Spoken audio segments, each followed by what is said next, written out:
I'm Jeff Pospisil, the 10-Minute Treasurer, with practical advice for improving your church's financial future. In this video, I'm going to talk about what to do if your church experiences an unexpected windfall. So your church gets a large sum of money out of the blue. What do you do with it? And I do get this question, not that often though, because people know I'm a cheap accountant, and that's something you just don't ask a cheap accountant. How do you use a large sum of money? Because you're probably not going to get an answer you like. But anyway, this does happen, so we want to cover it. You might be wondering, what are the odds that my church will receive an unexpected windfall? Well, I want to say the odds are almost 100%. And actually, I would bet the vast majority of churches will receive multiple unexpected windfalls. And here's going to be the primary sources. The first one, and by far the most common one, is somebody's going to leave the church in their will and they're going to receive an estate gift.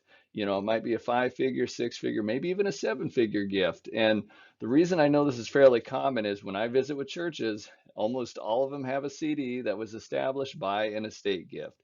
It happens, and it happens fairly regularly. The next one, and this is kind of Dakota's UMC specific, but our churches are going to receive large rebate checks for their pension and health benefits that they pay into.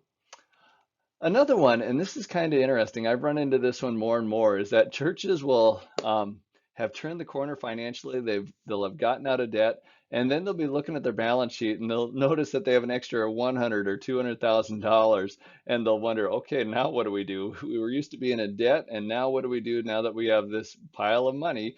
I mean, it came in unexpectedly or kind of under the radar in this case.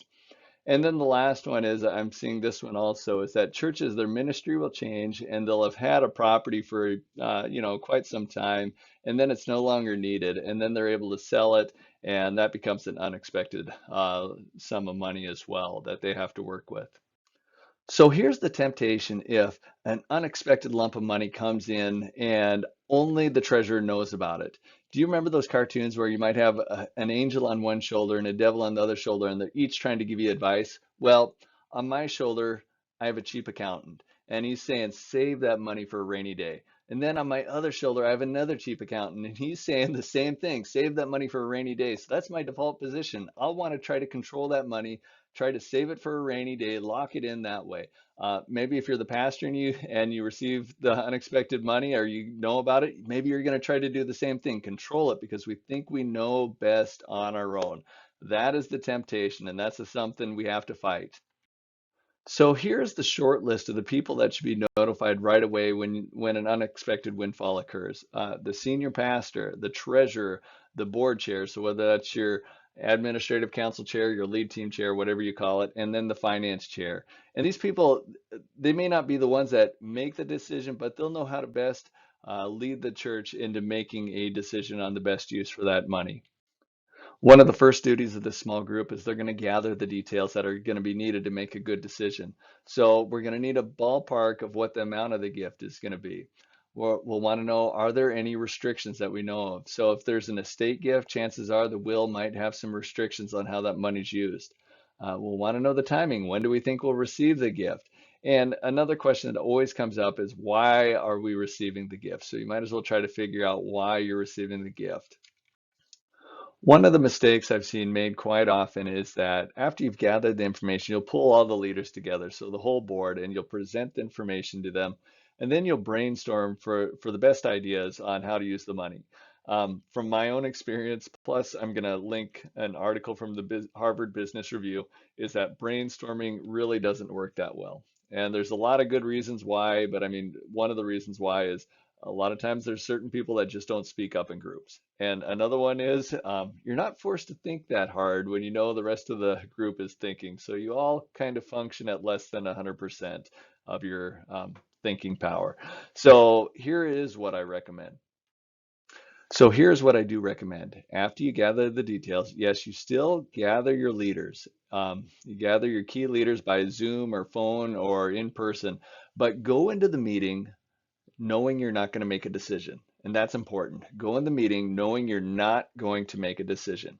And it's going to change the whole dynamics of your meeting because instead of people looking for the right answer, they are going to almost instinctively start asking questions. What's our priorities? How much does this cost? What about this? That kind of thing. And they'll be asking questions now. And that's really what you want, because then you're gonna leave people with a lot of fodder to think on. And then you're going to send them out with all this food for thought.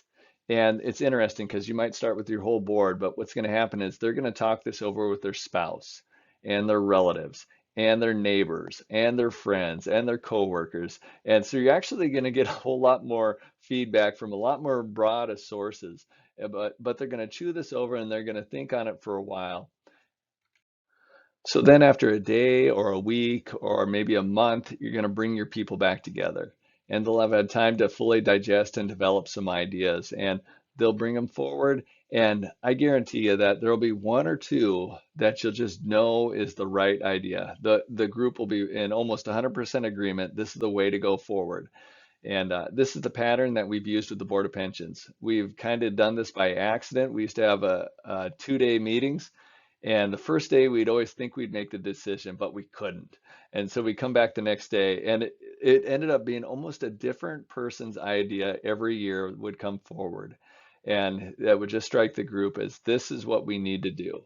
And so that's been awesome to witness and to see how it has worked in reality. And I really do think it's a good way to make a decision on an unexpected windfall.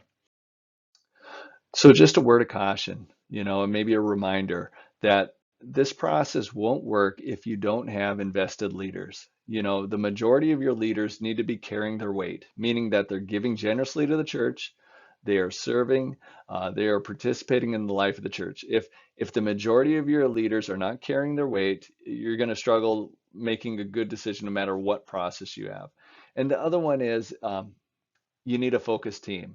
So you need a team that is paying attention to what is most important and not just going through the motions of what they've always done. So they need to be focused on the mission of the church. They need to have a clear vision of what is most important. So those two things, invested leaders and a focused team, that will help a ton in making good decisions and especially using this process. All right, I hope that has helped you. Again, this is a ministry of the Finance Office of the Dakotas Conference of the United Methodist Church, as well as the Dakotas United Methodist Foundation.